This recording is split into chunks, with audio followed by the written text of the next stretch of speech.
जी sir, अगर आप ध्यान देंगे तो आपके पास वो सॉलिड स्फीयर का मास m और रेडियस r दिया हुआ है और वो प्लैंक का मास आपको दिया हुआ है m, राइट। आपके पास वो सॉलिड स्फीयर का मास m और रेडियस r दिया हुआ है और वो प्लैंक का मास आपको दिया हुआ है m, राइट। सॉलिड स्फीयर का मास m रेडियस r है और प्लैंक का मास m है, राइट। हाँ जी सर, हमारे पास यहाँ पर सवाल में ये कहा गया है कि एक बेसिकली आपके पास सॉलिड स्फीयर है, ठीक है सर, वो रखा हुआ है आपका बेसिकली हॉरिजॉन्टल प्लैंक पर रखा हुआ है, राइट। और सॉलिड स्फीयर और हॉरिजॉन्टल प्लैंक के बीच में आपके पास coefficient of the frictional force दिया हुआ है म्यू, ठीक है। और ये जो हॉरिजॉन्टल जो प्लैंक है इसके बारे में ये कहा गया है कि इनफ लॉन्ग प्लैंक है, राइट, इनफ लॉन्ग प्लैंक है, राइट। और ये जो हॉरिजॉन्टल जो प्लैंक है ये रखा हुआ है आपके पास बेसिकली स्मूथ सरफेस पर रखा हुआ है म्यू बराबर 0। हॉरिजॉन्टल प्लैंक रखा हुआ है स्मूथ सरफेस पर रखा हुआ है म्यू बराबर 0। और प्लैंक के बारे में ये कहा गया है कि इनफ लॉन्ग प्लैंक है, राइट। और ये सॉलिड स्फीयर और आपका ये हॉरिजॉन्टल जो प्लैंक है इसके बीच में आपका basically coefficient of the friction दिया हुआ है कि म्यू है। तो हमने ये सॉलिड स्फीयर को बेसिकली आगे की तरफ स्पीड जो v0 देकर इस प्लैंक पर रखकर छोड़ दिया है। हमने ये सॉलिड स्फीयर को आगे की तरफ स्पीड v0 देकर और ये प्लैंक पर रखकर छोड़ दिया, राइट। हमने ये सॉलिड स्फीयर को आगे की तरफ स्पीड v0 देकर और ये प्लैंक पर रखकर छोड़ दिया है, ये बात सही है। अब हमें आगे बेसिकली तो ये सिचुएशन को एनालाइज करना है। तो इसमें ये है कि बॉटम ऑफ जो पॉइंट है वो प्लैंक के रेस्पेक्ट में फॉरवर्ड डायरेक्शन में मूव कर रहा है, मतलब कि फॉरवर्ड स्लिपिंग है तो काइनेटिक फ्रिक्शनल फोर्स आपका लगेगा बैकवर्ड डायरेक्शन में लगेगा, तो राइट साइड इज ट्रू। मतलब कि सॉलिड स्फीयर पर जो काइनेटिक फ्रिक्शनल फोर्स है Fk = μmg वो लगेगा बैकवर्ड डायरेक्शन में। तो उसका उल्टा तो प्लैंक पर जो काइनेटिक फ्रिक्शनल फोर्स है Fk = μmg वो लगेगा फॉरवर्ड डायरेक्शन में, राइट। अगर सॉलिड स्फीयर पर आपका basically kinetic frictional force Fk = μmg लगेगा तो बैकवर्ड डायरेक्शन में। तो प्लैंक पर आपके पास basically kinetic frictional force Fk = μmg लगेगा आपके पास फॉरवर्ड डायरेक्शन में, राइट। अगेन मैं फिर से बोल रहा हूँ, आप अगर ये बॉटम उस पॉइंट पर ध्यान देंगे तो वो प्लैंक के रेस्पेक्ट में फॉरवर्ड डायरेक्शन में मूव कर रहा है, मतलब कि फॉरवर्ड स्लिपिंग है तो काइनेटिक फ्रिक्शनल फोर्स आपका लगेगा बैकवर्ड डायरेक्शन में लगेगा, right sir, is it true. मतलब कि सॉलिड स्फीयर पर kinetic frictional force Fk = μmg लगेगा बैकवर्ड डायरेक्शन में, तो प्लैंक पर kinetic frictional force Fk = μmg लगेगा फॉरवर्ड डायरेक्शन में।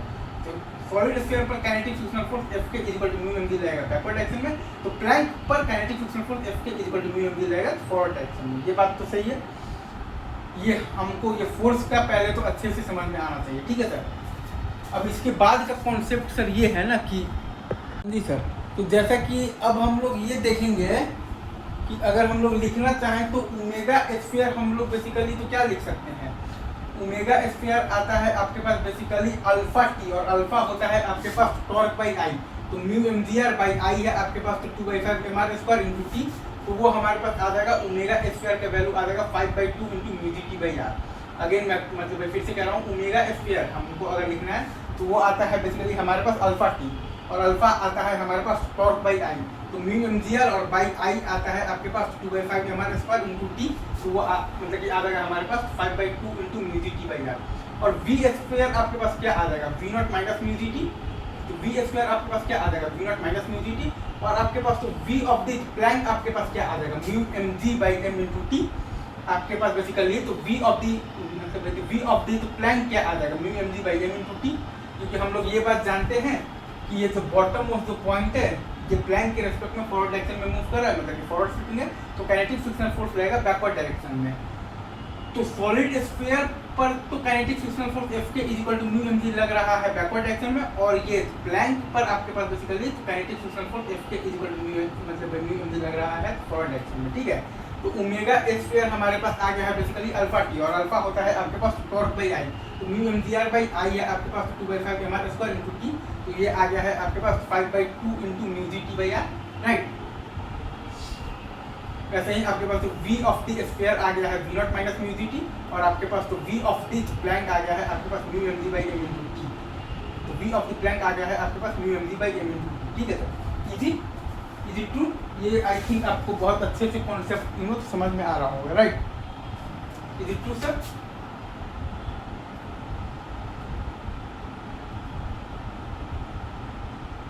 ठीक है सर, आई गेस ये सवाल आप अच्छे से समझ गए होंगे। अभी रखते हैं यहीं पर, बाकी आपसे बात मैं आगे करता हूँ, ठीक है।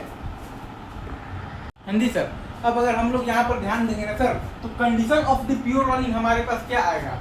Condition of the pure rolling ये होता है कि जो बॉटम ऑफ द पॉइंट है वो प्लैंक के रेस्पेक्ट में रेस्ट कर रहा है।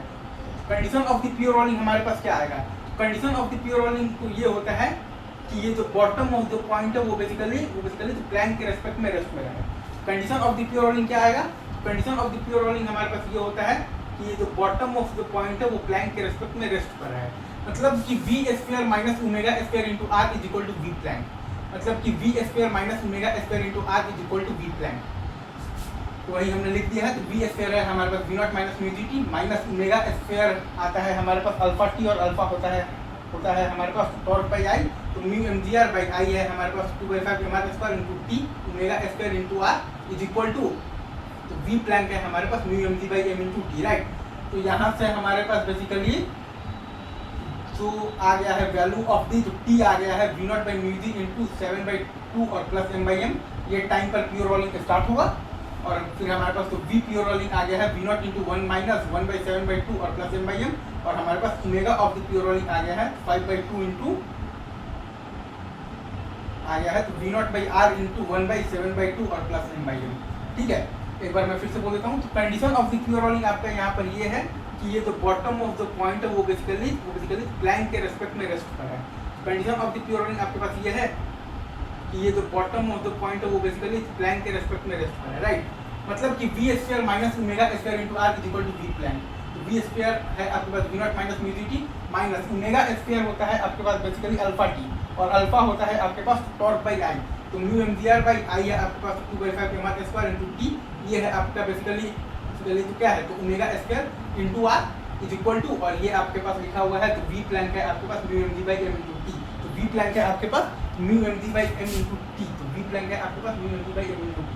तो यहाँ से आप निकालिएगा तो ये वो टाइम है जब आपका प्योर रोलिंग स्टार्ट होगा। वो आया है V not by mu G into 7/2 और प्लस एम बाई एम।